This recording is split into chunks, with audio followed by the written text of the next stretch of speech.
Hello friends, welcome back to my SP Uran vlog. তো দেখো, আজকে আমি তোমাদের সাথে শেয়ার করবো একটি কলার রেসিপি। তার জন্য আমি ভিজিয়ে রেখেছি ডাল, আর কলাগুলোকে আমি দুফালি করে কেটে নিয়েছি। তোমরা চাইলে কিন্তু কলাগুলোকে আরও ছোট ছোট করেও কাটতে পারো। তারপরে দেখো, পেস্টটা আমার রেডি হয়ে গেছে। এই পেস্টের মধ্যে আমি একে একে সব রকমের ইনগ্রিডিয়েন্টস দিয়ে দেবো।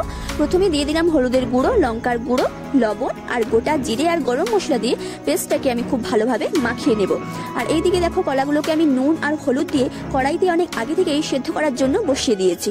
সেদ্ধ করা হয়ে গেলে কড়াইতে দিয়ে দেবো আমি সামান্য পরিমাণে তেল। হ্যাঁ গাইস, এটা কিন্তু ছোকা তেলে একেবারেই ভাজা যাবে না, এটা এরকমই হালকা তেলে চেপে চেপে ভাজতে হবে যাতে এটা মুচমুচে হয়।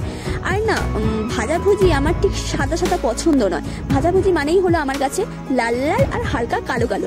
এইরকম ভাজাভুজি খেতে কে কে পছন্দ করো কমেন্ট করে আমাকে অবশ্যই জানাবে। তো দেখো, এটা রেডি হয়ে গেছে আর এইদিকে আমি টেস্ট করার জন্য চলেও এসেছি। তো গাইস, আজকে এই ভিডিওটা এই পর্যন্তই ছিল। ভালো লাগলে একটা লাইক করো।